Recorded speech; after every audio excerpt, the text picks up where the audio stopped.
What's up, you guys? Teller checking in for Dana White's Contender Series Week 5. We're already on Week 5. This season is flying by. We've seen a lot of crazy action take place. A lot of big contracts have been signed. Last week's episode, we finally saw the underdogs start to come through. And unfortunately, I did miss my full prediction for that event. I apologize for that, guys. I got a little caught up. I've been battling some health stuff here, nothing crazy. Just had a stomach bug, got a cold now. It's been a little crazy. If you guys caught my full prediction video for UFC 306, UFC Noche, you guys heard me talking about that, but we're hitting on all cylinders for that card. Make sure you guys are locked in with me for that one. Catch that video because we got some big spots we're targeting there. We also will have an official play targeted for this event too. Okay, guys? So just note that. If you want to work with me for any of my official plays, let me know. We destroyed this past card, UFC Vegas 97, hit an 8-unit maxer, cashed in on the main event play there, and also hit a plus 235 underdog play on Padilla. We picked every single fight correct on that card except for one. Our own boy, Trevor Peak, was the only fighter that disrupted us, hitting another perfect overall card, which would have been 2 in the last couple months. Would have been crazy there. But guys, I appreciate you guys so much. I've seen a lot of you guys in the comment section liking these videos, subscribing to the channel. It really means a lot to me, guys. We are on the verge of hitting 10,000 subscribers here, and I'm going to do a special giveaway leading up to UFC 306. All right, guys? So we got some very exciting action taking place on the night here. If you're new to the channel, we're going to start with the first fight, work our way up towards the top. We're dissecting the betting lines and all that, and we're going to jump right into this women's flyweight bout. Just note real quick, we are powered by BetUS. All right, guys, if you're looking to sign up to a new sportsbook, reach out to me. All right, guys, I'm going to give you a special code. You're going to get a 150% match on your first 3 deposits. Okay, it used to be 125% match. Now I can get you a 150% match on your first 3 deposits. All right, guys, no other sportsbooks are doing those types of matches. So shoot me a DM on Instagram or Twitter, or even an email. I got my email scrolling below as well. All right, guys, won't hold you up anymore. Let's get into this card. The teller. Kicking the night off, we have a women's flyweight bout between Nicolle Caliari and Corinne Laframboise, the Canadian fighter. She's 8-4, Corinne. She's a fighter that comes in with a Brazilian Jiu-Jitsu background. At least that's what she's more known for. Although, when you break down tape on her, I will say this. I haven't been overly impressed with her down on the mat. When you take a look at her fight against Hermansson, the Swedish fighter, that was about 3 fights ago. She ended up getting that armbar submission in the second round, but Malin Hermansson was a Swedish boxer and wasn't really known for her grappling prowess. And somehow in the first round, it was Hermansson that was taking Corinne's back and actually almost sunk in a rear naked choke. So I think even though she's known for this grappling pedigree, I have question marks in regards to her game down there. She was submitted by Jamie Lynn Horth. That was one of her more recent losses. You take a look at her losses. The last 2 are recognizable names: Manon Farot, which she was finished in the 3rd round, and Jamie Lynn Horth is a fighter that just got her career kicked off in the UFC. She's 0-1. She lost her fight there to her first fight to Veronica Hardy. It's hard to kind of gauge what Jamie Lynn Horth is all about just yet, so I don't know if that was a bad loss or not, but she was submitted there. Nicolle Caliari on the feet, I do believe, is going to have the better striking. She seems to me a little bit more technically sound. She's very aggressive. She'll throw some wild stuff at you there. She'll throw some spinning back fist and whatnot. Meanwhile, on the other hand, Corinne, she's confident on the feet. She's aggressive. She'll march forward and she'll look to land on you. But the strikes are they're very wild. As I like to say, they're coming from way out east and west. They're very wide type of strikes. Where, I mean, if this is a very ugly fight, maybe she has some success landing some of those sloppy strikes. But I have to favor the striking of Nicolle over Corinne, in my opinion there. Down on the mat is where I'm really interested to see how the fight would play out, because on paper, you could say that Corinne is going to have that advantage there and she could kind of take control of this fight. But like I said, I have my question marks about her ground game as well. One fight for Nicolle that we definitely have to take a look at, where she fought a grappling-based fighter, was her last loss against Kay Hansen, former UFC fighter. Make sure you're on your P's and Q's there and you're following Kay Hansen on IG, if you guys know what I'm talking about there. But Kay Hansen's actually a decorated BJJ player, and she had a lot of success with her grappling in that fight over Nicolle. So if this fight plays out similarly to that, she'll be in big trouble. But I don't know, man. I think Kay Hansen's a better fighter. Kay Hansen, you know, she departed from the UFC early on in her her career. She's still a very young fighter. We've talked about that before. I think that was just more of a case of the UFC just wanting her to get some more experience and round out her overall game. But she's not a bad fighter. I think that Kay Hansen's a step above a Corinne. And although I don't give you this pick with a lot of confidence, I have switched my pick. I initially was on Corinne to win this fight. I liked her aggressiveness and that grappling edge that she supposedly had. The more I was watching tape on her, though, I have swapped my pick to Nicolle Caliari. I think that, first off, if she keeps the fight standing, she'll get the better of the striking exchanges. And then let's see how those grappling exchanges do play out. Okay, because also, when I was watching some of Nicolle's more recent fights, she stuffed some takedowns pretty well and even reversed her opponent who was kind of pushing a takedown, reversed her with the judo throw, got on top of her. She looks very physically fit. You see him at the weigh-ins here. I will settle in with the Nicolle Caliari pick. And she is right now the ever so slight favorite. This fight is essentially a pick'em. She opened up as a -120 on BetUS. She touched -125. Now she's a -120. The comeback on Corinne Laframboise is right around a -110. So, I mean, it really is pick'em odds. And I like Nicolle here the more I dove into this fight. If you guys did your own research, man, comment below. Who do you guys have in this fight? I'm curious who you guys are siding with. This is in fact, this is the closest fight on the card. This one really is the closest fight. It's the hardest one to really pick a side. And although both of these women are getting finishes when they go into the cage, I mean, you take a look at the ratios on both these fighters, they're finishing their fights at a way higher click than your average female flyweight fighters. I'm still leaning towards a decision for Nicolle Caliari. I think it'll be a fun fight. I mean, they'll go at it, but I don't think she finds that finish. I mean, but just check the numbers real quick. I mean, these girls are finishers. Corinne has finished 6 of her 8 wins, the vast majority of those being by finish. And then the same thing with Nicolle Caliari. She has finished essentially all of her victories. There's one undocumented one, but I'm sure that was a finish too, probably very early on in her career. These girls finish fights, but I'm going to say this fight does make it to the final bell.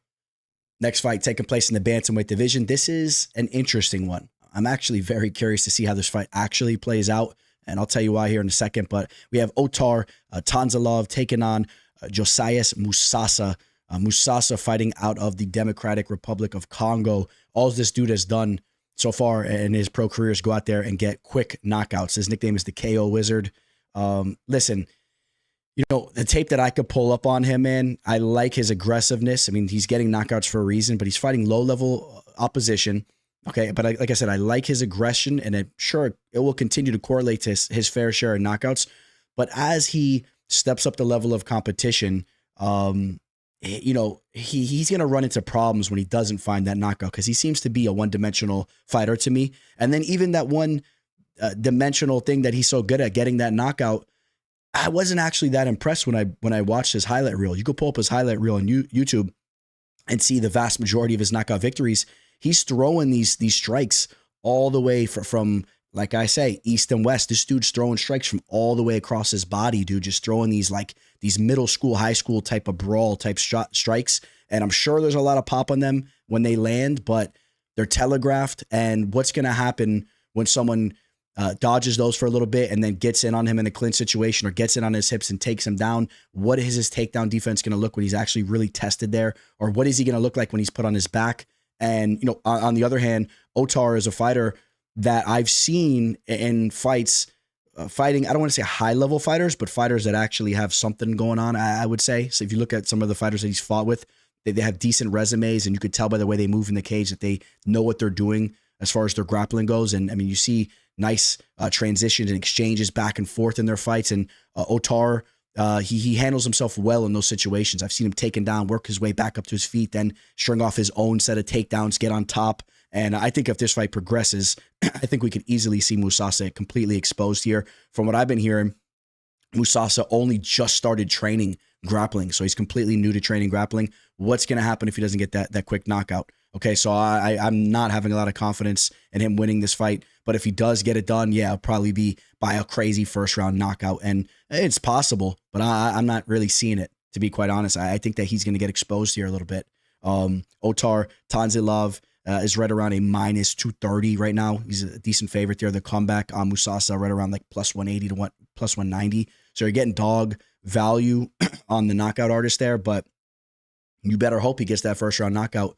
I will say this, Otar Tanzilov, in some of his fights, he's there to be hit a little bit. He's not like an extremely polished striker, He'll look to land his own damage back on you on the feet. It's not like he's completely out of his element on the feet too. He has a couple knockouts here and there. And if he gets caught up in that type of fight, could be a problem for him.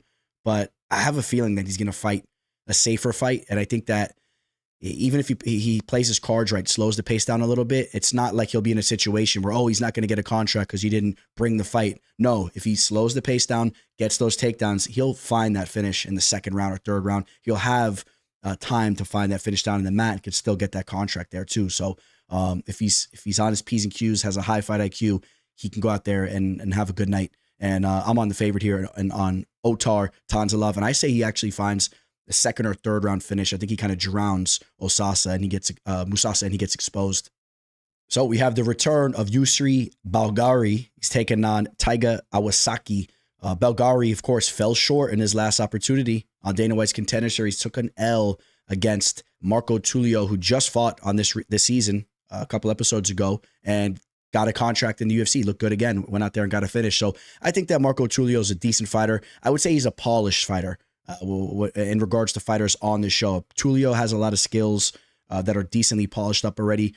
Trains with a solid camp, right? The Shootbox product, and he was prepared for that situation. The word on the street is that Yousri Belgaroui was dealing with some health issues going into that fight. Okay, so I don't know how true that is, but if he's more prepared for this fight, if he's feeling healthier, he's obviously a dangerous fighter. We all know about his kickboxing pedigree. If you don't know about it, he's a fighter that has been in there.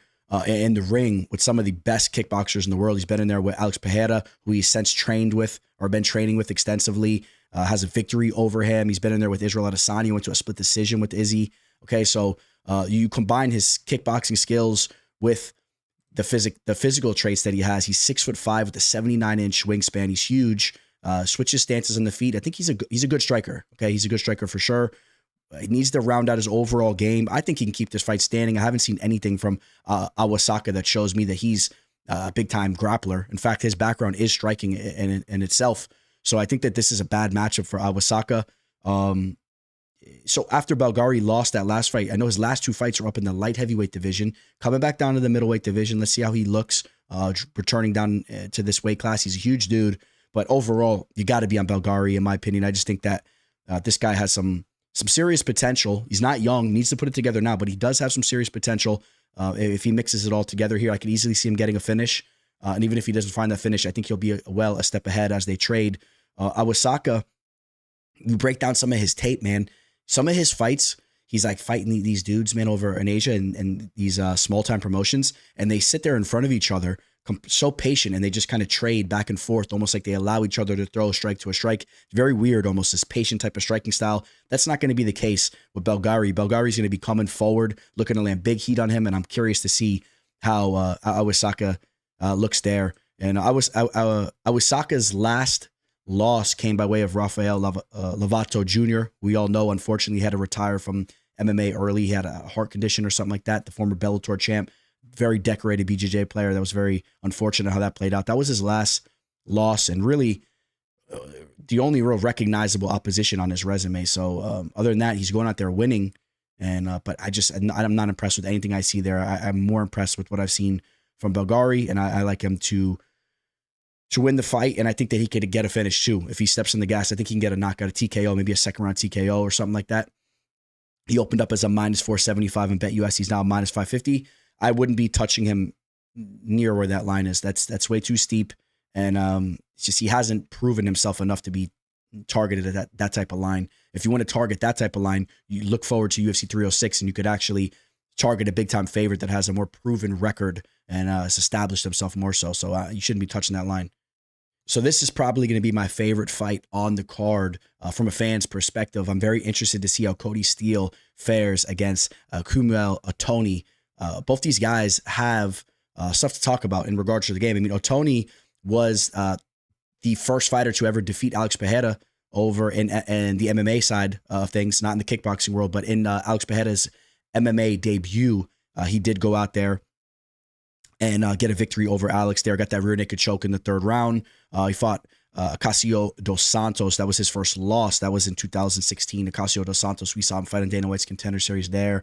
Since some scattered losses, he's been putting it together. He's on a 5-fight winning streak, getting a couple knockout finishes. He seems to be pretty dangerous as far as hunting for that finish there. He's 12-3 as a pro. Seems to have a size advantage as well. We saw these guys facing off earlier today, and he definitely seems to be the larger fighter here. That I'm interested in that because Cody Steele, in my opinion, doesn't have to, but I think that there is a solid avenue for victory if he goes through his grappling. He's a high-level grappler. Cody Steele is a fighter whose background is wrestling, got involved in wrestling since he was a young buck back in middle school. From there, got heavily involved in jiu-jitsu. He's been training jiu-jitsu for a long time, and he is a regular in the jiu-jitsu world. And you take a look at his pro record, forget about MMA fights. All you're going to see is all these professional grappling matches. I mean, this is all grappling. And you'll notice a couple recognizable names here and there for all you grappling fans. But he's taken his fair share of losses. But you'll love to see fighters involving themselves in these grappling tournaments. I love it. I love when fighters do that. And I had a recent victory over Phil Rowe back in 2021. Just was in there with Gregory Rodriguez also, and has since really stepped on the gas with his MMA game though. And he's had some explosive knockout victories, okay? And I'm talking about the grappling, but when you actually watch his highlights, this dude will look to drop hammers on you. I've seen him crack dudes with knees, nice step-in knees, clinch knees, big overhand rights. This is a fighter that's very confident in his grappling, so he's able to let it all hang out with his striking, okay? He's a game dude. I've seen interviews with him, and I like his demeanor. This is a guy that's kind of stoic, kind of reminds me of my old boy, Jeremy Smith. If you guys know, I say that as a joke, big old Jeremy walking down the street with his big Timbs, not laced up, ready to scrap some dudes at the park, ripping the stop sign out of the tree, drinking a little bit too much E&J, and meeting the boys at the park for a little scrap, and just a bulky dude that's just cracking dudes up. It kind of reminds me of Cody Steele. There's not a lot behind his personality, but you could tell he means business. And I like his energy. And at the same time, though, Ottoni seems to have some solid energy behind him, too. I think this is going to be a scrap. So I really like this fight, but I'm backing Cody Steele to get the job done here because on the feet, I think both men will be dangerous, and there's potential we see either man knocked out, getting cracked with the big shot as they trade. These guys are going to trade. I'm going to let you know right now, this is going to be the most exciting fight on the card. Both these guys are going to charge out the gates, and they're going to go to war. Cody Steele has already said that's what he's looking to do. Okay, so if you're looking for like an under or something like that for this fight, this is probably the fight on the card because Cody Steele said, guarantee he's running across the cage and he's going to finish him quickly. That's what he's here to do. He's not here for a decision, and I'm getting the same exact energy from Ottoni, and he's a fight finisher. Okay, so they're going to clash. But the thing that I do like, the X factor, in my opinion, is that Cody Steele will be the better grappler. He has that in his back pocket. I like Cody Steele to get the job done. I'm going to say he gets a TKO or possibly gets a submission after really hurting Ottoni and then ripping off like a rear naked choke, kind of flatten him out, sinking some hooks in or something like that, or some type of sub after he hurts Ottoni. But I like Cody Steele to get a finish in this fight. He opened up as a minus 205 on BetUS. He's now a minus 210. Okay, so he's just very so slightly over a 2-1 favorite. The odds, it's not a bad line. I don't think that it's out of reach. Okay, maybe you want him under that 200 range just because you're kind of respecting Ottoni's game as well. But I don't think it's out of reach as well. When I first saw this fight matched up, because I kind of knew about Cody Steele, I thought he was gonna really settle in like at like a minus 270, 280. So the line's not that bad in my opinion. I like Cody Steele to get that finish. And then in the main event, we got some light heavyweight action that could definitely deliver. We could easily see a knockout in this fight. Both these guys go out there and look to dismantle the opposition. We have Navajo Stirling taking on Phillip Latu. Stirling, he's a city kickboxing product, and it's so transparent. You would have known that before you ever even looked at it if you're just watching the tape on him. I mean, he just has that exact mirror image, a fighting style of a Dan Hooker, Israel Adesanya. You guys know what I'm talking about. The way they throw their leg kicks, the way they have their arms all measured up. It's just... it just screams city kickboxing, and that's not a bad thing, obviously. I mean, they got some good striking skills out there. That's Stirling's background, right? He had some pro Muay Thai bouts, some pro kickboxing bouts before he got involved in MMA, so he's figuring out the whole MMA game, but he's a striking-based fighter first, and I think that's going to benefit him here because Phillip Latu is a fighter that really entertains striking. Okay, this is a guy that goes out there and looks to knock you out, all right? The Dr. Latu, training out of Elevation Fight Team. been putting in some work. He's on a 4-fight winning streak, knocking out every single one of those dudes. Just had a knockout over Dylan Potter, a recognizable name. You could pull the Maurice Morris fight up on YouTube, finished him in the first round. That was a nasty knockout. Okay, so he has that type of finishing ability. And talk about pro kickboxing experience, he has his own as well. Okay, so this is a striker versus striker, and I really do expect this fight to take place on the feet. And that's what's making me lean towards Sterling's way, because when I watch tape on these two guys, I just think that Sterling, you mix in the fact that he has that size and length advantage, and he's very measured on the feet, and he's just dangerous too. The way he works in the knees and just figures the whole game out on the feet is nice, man. He works in the leg kick, sets up the knees, works the elbows, the hands, everything. He just works it all so well. I see him being the more fluid striker, but I also do believe that he's there to be hit a little bit defensively, and that could be a problem because Latu can crack. Okay, so I'm warning you guys right now. You could see a knockout either way in this fight. I think I'm aiming more towards an under in this matchup. I think somebody's going to get knocked out. I'm leaning more towards Sterling getting that knockout, but I'm going to say it again. I will not be surprised if we see a knockout either way. Okay, so I am putting some respect on Latu's name here. Sterling opened up as a -250 on BetUS, very minuscule move, and he's now a -260, but he's a big favorite. He opened up as a big favorite, a 2.5-to-1 favorite, and I understand why the respect was put on his name, because he looks so damn good and he looks promising. I mean, this guy has like an 82-inch wingspan, so I get all that. You know who he surrounds himself with, training with guys like Carlos Olberg and all that, but Latu's game, man, and I personally wouldn't be chalking up that action, or I wouldn't be chalking up any money on that line. Personally, I just think it's a little steep, and you guys will see what I'm talking about when you see Latu when he presents himself as soon as the bell rings. Okay, he may get knocked out, but you're going to see how he presents himself right off the rip. He's going to go forward, and he's going to look to land bombs in his own right, and 2 light heavyweights throwing down. That line seems too steep for me, but I do have Sterling winning the fight, and I'll say he gets the knockout.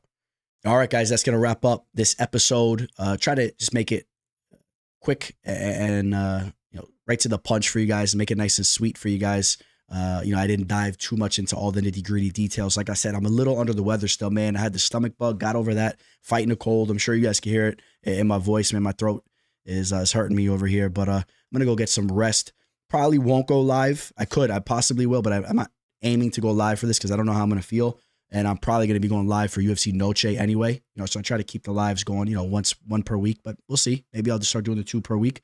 But don't forget, we will have action locked in for this episode. We will have big time action locked in for UFC Noche. Do not hesitate to reach out to me.